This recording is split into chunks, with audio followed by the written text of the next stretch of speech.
8th international Chennai film ஃபெஸ்டிவலில் நம்ம கிளைமேக்ஸை நெருங்கிட்டோம். இன்னைக்கு வந்து ஒரு பரபரப்பான கடைசி நாள். வந்து ஒரு வாரமாக உங்ககிட்ட டெய்லி வந்து நான் பார்த்த படங்கள் அதோட கதைகள்லாம் பகிர்ந்துக்கிட்டது வந்து ரொம்ப ரொம்ப மகிழ்ச்சியாக இருந்தது.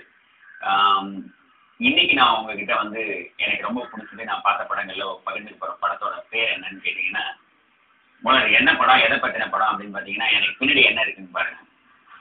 மரம் தான் இருக்கு அப்படின்னீங்க. அதுதான் அந்த படம். அந்த படத்தோட பேர் த ட்ரீ, மரம். அந்த ட்ரீங்கிற ஒரு படத்தை பற்றி நீங்கள் உங்ககிட்ட பகிர்ந்து போகிறேன். இந்த படத்தை டைரக்ட் பண்ண டைரக்டரோட பேர் வந்து, அவங்க வந்து ஒரு பெண் இயக்குனர். அந்த இயக்குனரோட பேர் வந்து ஜூலி பெட்டலுச்சி. நல்ல பருப்பூச்சி மாதிரி காதில் விழுவும் உங்களுக்கு. ஜூலி பெட்டலுச்சின்னு பேர். இது வந்து ஆஸ்திரேலியாவிலேருந்து வந்து கலந்துக்கிட்ட ஒரு திரைப்படம். இந்த திரைப்படத்தோட இன்னொரு முக்கியமான சிறப்பு என்னென்னா, இது வந்து கான்ஸ் ஃபிலிம் ஃபெஸ்டிவலில் வந்து அஃபிஷியல் செலெக்ஷன் க்ளோசிங் ஃபிலிமாக இதை செலக்ட் பண்ணியிருந்தாங்க. நான் வழக்கமாக உங்களுக்கு வந்து நிறைய படங்கள் சொல்லும்போது, கதைகள் சொல்லும்போது, அந்த படத்தோட கதையில் நிறைய கான்சன்ட்ரேஷனோட பல சமயங்களில் உங்களுக்கு நான் சொன்னேன். இன்னைக்கு வந்து நான் என்ன பண்ண போகிறேன்னு கேட்டிங்கன்னா, ரொம்ப ரஃப்பாக அவுட்லைன், வழக்கமாக மீதியை வெள்ளித்திரையில் காண்கன்னு சொல்லுவாங்கல்ல, அந்த மாதிரி ஒரு பாதி வரைக்கும் உங்களுக்கு சொல்லிவிட்டு கொஞ்சம் சீன்ஸ் ஒரு 2-3 குட்டி குட்டி சீன்ஸ் உங்களோட ஷேர் பண்ணிக்கலாம் நான் நினைக்கிறேன். முதல்ல வந்து இந்த படம் எப்படி ஆரம்பிக்கிறதுன்னு கேட்டிங்கன்னாக்கா, ஓனில் அப்படின்னு ஒரு கேர்ள் ஒரு லேடி இருக்கா. அவளுக்கும் பீட்டர்னு ஒருத்தர், இவங்க 2 பேரோட ஒரு பியூட்டிஃபுல் இன்டிமேட்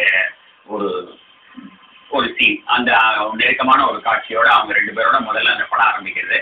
இந்த படத்தோட கதை என்ன அப்படின்னு கேட்டிங்கன்னா, ஒரு ஓனில் அப்படின்னு ஒரு லேடி அண்ட் பீட்டர்னு ஒருத்தர், இவங்க 2 பேரும் வந்து ஒரு ஆஸ்திரேலியாவில் ஒரு கண்ட்ரி சைடில் ஒரு கிராமம் மாதிரி இருக்கிற ஒரு ரொம்ப அழகான ஒரு கிராமத்தில் ஒரு ஒதுக்குப்புறமான இடத்துல ஒரு வீட்டில் வாழ்ந்துட்டு இருக்கிற ஒரு கப்புள், ரொம்ப ஹாப்பியாக வாழ்ந்துட்டு இருக்கிற கப்புள். அவங்களுக்கு வந்து 4 பசங்க. ஸோ இந்த கப்புளோட பிகினிங்கில் அவங்க எவ்வளோ ஹாப்பியாக இருக்காங்க, எவ்வளோ க்ளோஸாக இருக்காங்க, இந்த மாதிரியான சின்ன சின்ன விஷயங்களோட ஆரம்பிக்கிற படம். திடீர்னு ஒரு விதின் 5 மினிட்ஸ்க்குள்ளே நமக்கு ஒரு ஷாக்கிங்காக இந்த பீட்டர் வந்து இறந்து போய்டுறாரு. ஊரில் ஜஸ்ட் ஒரு நெஞ்சை பிடிச்சிக்கிட்டு காரில் இறங்க முடியாமல் ஒரு ஹார்ட் அட்டாக் மாதிரி வந்து ஹீட் ஆயிடுச்சு. அவர் இறந்து போனதுக்கப்புறம் அந்த குடும்பமே வந்து அந்த சோகத்தில் தவிக்குது. அதில் வந்து சிமன்னு ஒரு கேர்ள் இருக்கா. அந்த 4 பசங்க அவருக்கு. அதில் வந்து ஒரு 3வது குழந்தை பேர் வந்து சிமன், ஒரு குட்டி அழகான குழந்தை. அது அந்த குழந்தையால வந்து அப்பா இறந்து போனார் அப்படிங்கிற ஒரு உண்மையை ஏற்றுக்க முடியல. அது வந்து அப்பா இன்னும் உயிரோட தான் இருக்காங்கிற மாதிரியே நினைக்கிறது. நான் அந்த வீடு வந்து ஒரு ஒதுக்குப்புறமான இடத்துல இருக்குன்னு சொன்னேன் இல்லையா, அந்த வீடை கொஞ்சம் எக்ஸ்பிளைன் பண்ணணும். இந்த வீடு எப்படின்னு கேட்டிங்கன்னா, உங்கள் கையை நீங்கள் ஒரு என்ன பண்ணலாம், ஒரு 20 பேர் எல்லாரும் கையை 2 arm டிஸ்டன்ஸ் வச்சோம்னா எவ்வளோ பெருசு வருமோ அந்த அளவு தூரத்துக்கு ஒரு மரம். அந்த மரத்தோட வாசலில் தான் அந்த வீடு இருக்குது. ஸோ அந்த மரமும் அந்த வீட்டோட ஒரு பார்ட். ஸோ அந்த குழந்தை வந்து சிமன்கிற அந்த அவரோட 3வது பெண் குழந்தை, அவர் இறந்து போன அப்புறம் இந்த வீட்டில் அவர் வந்து இன்னும் உயிரோட இருக்காரு, அந்த மரமாக இருக்காரு அப்படிங்கிற மாதிரி அந்த குழந்தை நினைக்கிறது. ஸோ அது மரமாக இருக்காருன்னு நினைக்கிறதுனால அதோட டெய்லி போய் நைட்டில் பேசும், அது ஒரு ரிலேஷன்ஷிப் வச்சுருக்கும். அந்த மரம் தான் அப்பா அப்படின்னு அது பார்க்க ஆரம்பிச்சிடுறது. இவன் மெதுவாக அந்த ஒய்ஃபு மற்ற குழந்தைங்க எல்லாருமே அப்பா இறந்து போன சோகத்தில் கஷ்டப்பட்டாலும் ஸ்லோவாக they come out of that and அந்த ரியாலிட்டி அவங்க ஏற்றுக்கிட்டு மேலே போக பார்க்குறாங்க. பட் இந்த 3வது பெண் குழந்தையால மட்டும், இந்த குட்டி குழந்தையால அப்பா இறந்து போனாருங்கிற உண்மையை ஏற்றுக்க முடியல. அதோட ஒரு ரியாலிட்டிக்கு அதால் வரவே முடியல. ஸோ அது வந்து மரத்தில் அப்பா இருக்காங்கன்னு நினச்சிக்கிட்டு அந்த மரத்தோட பேசிக்கிட்டே இருக்குது. பிரச்சனை எங்கேருந்து வருதுன்னா, அந்த மரம் வந்து நிறைய ப்ராப்ளங்கள் கொடுக்குறது. ஒரு நாள் பெட்ரூமில் வந்து இவ ஒய்ஃப் படுத்திருக்கும் போது அவள் எழுந்து பக்கத்தில் இந்த குழந்தைய பார்க்க போயிட்டு வர்றதுக்குள்ள ஒரு சத்தம், பெரிய சத்தம். என்னடான்னு வந்து பார்த்தாக்கா, அந்த மரத்தோட ஒரு மிகப்பெரிய கிளை வந்து ஒடிஞ்சு அந்த பெட்டு மேலேயே விழுந்துருக்கு. அதை வந்து அந்த ஓனில் படுத்திருக்கிற அவளோட பெட்டில் விழுது. லக்கிலி அந்த டைம் கரெக்டாக அவள் வந்து தன்னோட குழந்தைய பார்க்க பக்கத்து ரூமுக்கு எழுந்து போயிருந்துருக்கா. அவள் மட்டும் அப்படி பக்கத்து ரூமுக்கு எழுந்து போகலன்னா ராத்திரி அவள் தலையிலேயே அந்த மரத்தோட ஒரு பெரிய கிளை விழுந்திருக்கும். அந்த மாதிரி கிளை விழுந்துன்னா என்ன, அவள் இறந்தே போயிருக்கிற லெவலுக்கு அது வந்து ஒரு டேஞ்சரான விஷயமாயிருக்கும். அதனால வந்து அந்த கிளையை வந்து முறிஞ்சு விழுந்த கிளையை வந்து வெட்ட வேண்டிய ஒரு பொசிஷன் வருது. ஸோ இதுக்கெல்லாம் அந்த குழந்தை 3வது குழந்தை அந்த ரொம்ப சீமன் வந்து ரொம்ப அப்ஜெக்ட் பண்ணுறான். இந்த குழந்தை அப்ஜெக்ட் பண்ணுறான், ஏன்னா அவள் அப்பான்னு நினைக்கிறாள். அந்த குழந்தைய அந்த மரத்தை அறுக்கக்கூடாதுன்னு நினைக்கிறான். அடுத்து அதுலேருந்து கிட்டத்தட்ட பிளட் மாதிரி கோந்து வர்றதை அவள் பிளட்டுங்கிற லெவலுக்கு பார்க்குறான். அந்த அளவுக்கு அவளுக்கு ஒரு அட்டாச்மெண்ட் இருக்குது. இப்போ இதுக்கப்புறம் ஒரு பெரிய சோதனையாக வந்து ஒரு புயலே வருது. அந்த புயல் வரும்போது அந்த மரம் வந்து எவ்வளோ பெரிய டிஸ்டர்பன்ஸாக இருக்கும், அந்த வீட்டில் அது வந்து எவ்வளவு சோதனைகள் அந்த மரத்தினால அந்த வீட்டுக்கு வருது. இதையெல்லாம் வந்து அந்த குழந்தை வந்து எப்படி ஏற்றுக்கிச்சு, அதை வெட்ட விட்டுதா விடலையா, இந்த மாதிரியான விஷயங்கள் எல்லாம் நான் முதலே சொன்ன மாதிரி நீங்கள் போய் மீறி வெள்ளித்திரையில தான் காணணும்னு அவங்களுக்கு சொல்ல போகிறதில்ல.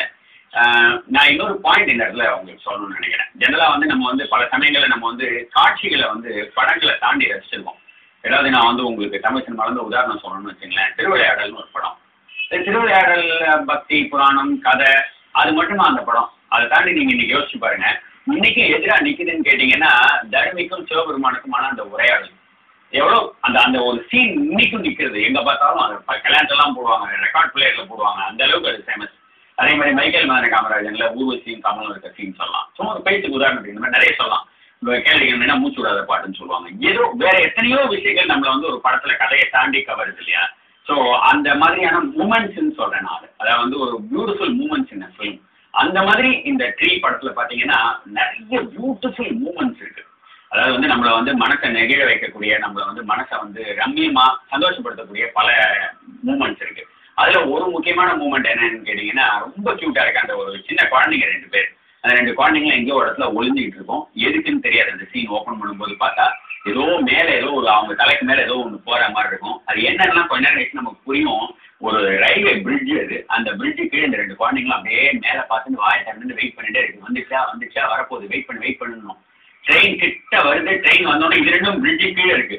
பிரிட்ஜு மேலே ட்ரெயின் போகுது. ட்ரெயின் இதுங்களை தாண்டும் போது 2ம் 1 2 3 சொல்லிட்டு ஆன்னு ட்ரெயினை விட ஜாஸ்தி சத்தம் போடும். நிஜமாவே ட்ரெயினோட இதுங்க சத்தம் ஜாஸ்தியா இருக்கிற லெவலுக்கு அது கத்தும். அப்போ அதை கத்தும் போது அதுங்க முகத்துல இருக்கிற எக்ஸ்பிரஷன், அந்த ஜாய், இதெல்லாம் வந்து கதை சொல்லி கொண்டு முடியும். அது ஒரு படமா பார்க்கணும். ஸோ அதுதான் சொன்னேன். காட்சிகள் எத்தனையோ விஷயங்கள் இருக்கு ஒரு சினிமால கதையை தாண்டி. இந்த மாதிரி ஒரு நிறைய பியூட்டிஃபுல் மூமெண்ட்ஸ் நிறைய இருக்கிற ஒரு திரைப்படம் இந்த ட்ரீங்கிற இந்த படம். இந்த படத்தோட டைரக்டர் வந்து நான் முதல்ல சொன்ன மாதிரி அவங்க ஜூலி. அவங்க வந்து எனக்கு ரொம்ப பிடிச்ச ஒரு டைரக்டர், கீஸ்லாவஸ்கின்னு ஒரு டைரக்டர். அந்த கீஸ்லாவஸ்கி வந்து உலகத்தில் ரொம்ப முக்கியமான ஒரு 10 டைரக்டர்கள் பட்டியல் போட்டிங்கன்னா அதில் ஒரு டைரக்டராக இருப்பார். அந்த டைரக்டரோட அசிஸ்டண்டாக ஒர்க் பண்ணவங்க. அந்த ஃபீல் நிறைய இடத்துல தெரியுது. அஃப்கோர்ஸ் அதே ஜேனரில் அந்த மாதிரியான டைப் ஆஃப் ஃபிலிம் இவங்க எடுக்கல. பட் அவங்களோட அசிஸ்டன்ட்னு சொன்னால் அதுக்கான எல்லா ஜஸ்டிஸோடையும் அவங்க இந்த படத்தை பண்ணியிருக்காங்க. அண்ட் அவங்க ஒரு பியூட்டிஃபுல் கமெண்ட் இந்த படத்தை பண்ண அப்புறம் அவங்க பேட்டி கேட்ட போது சொல்லியிருக்காங்க. ஐ திங்க் அந்த பாயிண்ட்டையும் நான் வந்து பொதிகளை ரெஜிஸ்டர் பண்ணணும்னு நினைக்கிறேன். அவங்க வந்து என்ன நீங்கள் சொல்ல விரும்புறீங்கன்னு கேட்டபோது, இந்த படம் எடுத்து விழாக்கள் எல்லாம் கலந்துக்கிற போது கேட்டபோது அவங்க சொல்லியிருக்காங்க, ஐ திங்க் இன்னும் ஒரு 100 இயர்ஸ்லயாவது எனக்கு ஒரு கனவு இருக்கு, அது நிறைவேறும்னு நினைக்கிறேன்னு சொல்லியிருக்காங்க.